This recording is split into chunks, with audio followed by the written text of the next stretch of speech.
வணக்கம் ஃப்ரெண்ட்ஸ், இது உங்கள் ஜேவி.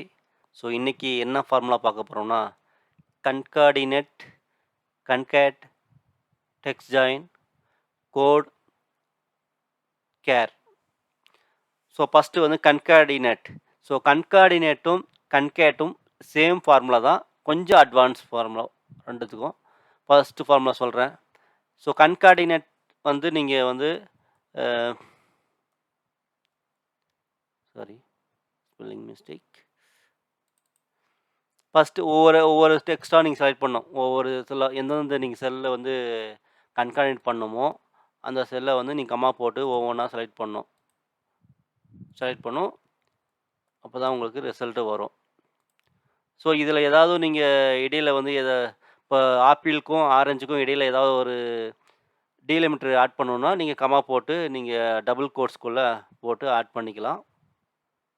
ஸோ எப்படி ஆட் பண்ணணும் பார்த்தீங்கன்னா, ஸோ டபுள் கோட்ஸ்குள்ளே உங்களுக்கு வந்து பர்சன்டேஜ் நான் போடுறேன். பர்சன்டேஜ் ஆட் பண்ணணும்னா ஸோ இந்த மாதிரி பர்சன்டேஜ் வந்துடும். ஸோ ஆரஞ்சுக்கும் லெமனுக்கும் இடையில போடணும்னா நீங்கள் மறுபடியும் நீங்கள் இப்போ ஒவ்வொரு வாட்டி நீங்கள் போடணும். எத்தனை செல்லு நீங்கள் இது பண்ணுறீங்களோ அத்தனை வாட்டி நீங்கள் வந்து அந்த டீலிமிட்டர் ஆட் பண்ணால் மட்டும்தான் உங்களுக்கு டிஸ்பிளே ஆகும். ஸோ இது வந்து ஃபஸ்ட் ஃபார்முலா. அடுத்து கன்கேட்ன்றது வந்து பார்த்தீங்கன்னா, நீங்கள் வந்து ஒவ்வொரு செல்லாக கன்கேட் பண்ணுறீங்களே, இதில் வந்து நீங்கள் மொத்தமாக பண்ணிக்கலாம். அதாவது இந்த ரேஞ்சு ஃபுல்லாக அப்படியே செலக்ட் பண்ணலாம். நீங்கள் மவுஸ் வச்சோ இல்லை வந்து கீபோர்டை வச்சோ நீங்கள் செலக்ட் பண்ணிக்கலாம். இங்கே வந்து ஒவ்வொரு செல்லாக நீங்கள் வந்து A1, A2 அப்படி செலக்ட் பண்ண தேவையில்ல.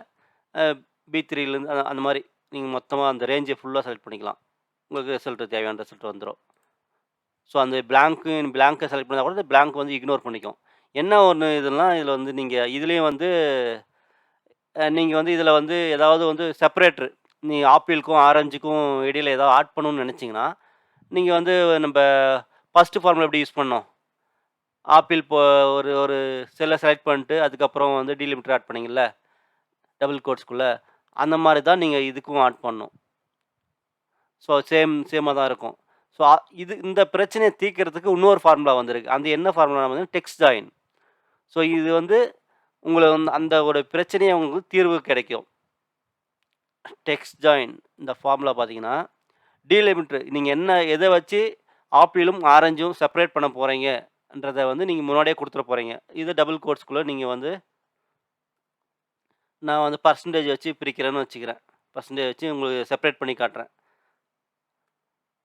கமா போட்டுருங்க. அதுக்கப்புறம் வந்து அந்த ஏதாவது நீங்கள் செலக்ட் பண்ணுற ரேஞ்சில் பிளாங்க் இருந்தால் இக்னோர் பண்ணணுமா பண்ணக்கூடாதான்றது அடுத்த கண்டிஷன். ட்ரூ போட்டிங்கன்னா அந்த எம்டி செல்லை இக்னோர் பண்ணும். ஃபால்ஸ் போட்டிங்கன்னா எம்டி செல்லில் இன்க்ளூட் பண்ணிக்கும். அதாவது நீங்கள் வந்து ட்ரூக்கு வந்து 1னும் ஃபால்ஸுக்கு வந்து 0னும் போடலாம். ஸோ நான் வந்து ட்ரூன்னு போடுறேன். இப்போ வந்து நீங்கள் வந்து ஒவ்வொன்றா செலக்ட் பண்ணணும். இப்போ A3, A4 அப்படி ஒவ்வொன்றா செலக்ட் பண்ணணும்னா அவசியம் இல்லை. நீங்கள் மொத்தமாக செலக்ட் பண்ணலாம். நீங்கள் ரேஞ்சு ஃபுல்லாக செலக்ட் பண்ணலாம். பார்த்தீங்கன்னா நான் பிளாங்க் எல்லாமே தான் செலக்ட் பண்ணியிருக்கேன். இங்கே வர்றது ரிசல்ட் பார்த்தீங்களா ஆப்பிள், ஆரஞ்சு இது மாதிரி ஒவ்வொன்றுத்துக்கும் இடையில வந்து பர்சன்டேஜ் சிம்பிள் வந்து ஆட் ஆயிருக்கா. ஸோ இதுதான் வந்து இதோடைய ஸ்பெஷாலிட்டி. இதில் வந்து நீங்கள் ஃபால்ஸ்ன்னு போட்டிங்கன்னு வச்சுக்கோங்க. இங்கே வந்து நான் ட்ரூ போட்டிருக்கேன். அதனால் வந்து எம்டி செல்லை இக்னோர் பண்ணியிருக்கு. இதே ஃபால்ஸ் ஆட் பண்ணிங்கன்னா அந்த எம்டி செல்லும் இன்க்ளூட் பண்ணிக்கும். பார்த்தீங்களா பனானா, லெமன்ஸ்க்கு இடையில வந்து பார்த்தீங்கன்னா ஒரு எம்டி இருக்குது. ஸோ அதனால் பர்சன்டேஜ் ஆட் ஆகிருக்கு பாருங்கள். ஸோ இந்த மாதிரி ஆட் ஆகும். ஸோ இதான் வந்து டெக்ஸ்ட் ஜாயின். இது வந்து அட்வான்ஸ் ஃபார்முலா. ரொம்ப யூஸ்ஃபுல்லாக இருக்கும். இது வந்து லேட்டஸ்ட் வெர்ஷன் வந்து 2013 அவைலபிளாக இருக்குதுன்னு நினைக்கிறேன். அடுத்து வந்து கோடுன்றது என்னென்னா, அதாவது ஆல்பாபெட்ஸ் எல்லாத்துக்குமே ஒரு கோடு இருக்கும், கேரக்டர் கோடு. அந்த கோடு என்ன கோடுன்னு கண்டுபிடிக்கிறது தான் இந்த கோடுன்ற ஃபார்முலா. நீங்கள் ஒரு டெக்ஸ்ட்டை செலக்ட் பண்ணிங்கன்னா அதனுடைய ஃபஸ்ட் லெட்டருடைய கோடு என்ன கோடுன்றதை டிஸ்பிளே ஆகும். ஸோ கோடு டைப் பண்ணுங்கள். நீங்கள் வந்து அந்த செல்லை செலக்ட் பண்ணலாம். அப்படி இல்லைன்னா நீங்கள் வந்து நீங்களே கூட டைப் பண்ணலாம். நான் வந்து ஜேவின்னு ஜேவி நான் டைப் பண்ணுறேன். நீங்கள் டெக்ஸ்ட்டு டைப் பண்ணணும்னா நீங்கள் வந்து டபுள் கோட்ஸ்குள்ளே டைப் பண்ணிக்கணும். ஸோ ஜேவுடைய கோடு வந்து 74. கேரக்டர்ன்றது வந்து நீங்க கோடுலேருந்து என்ன கேரக்டர்ன்றத கண்டுபிடிக்கிறதுக்கு.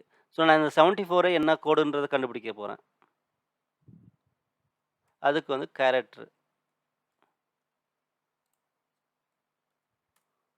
பார்த்தீங்களா? ஜே வந்துருச்சா?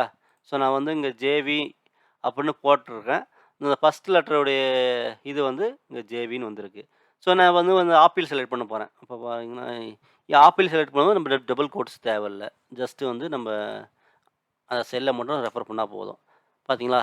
ஏவுடைய கோடு வந்து 65.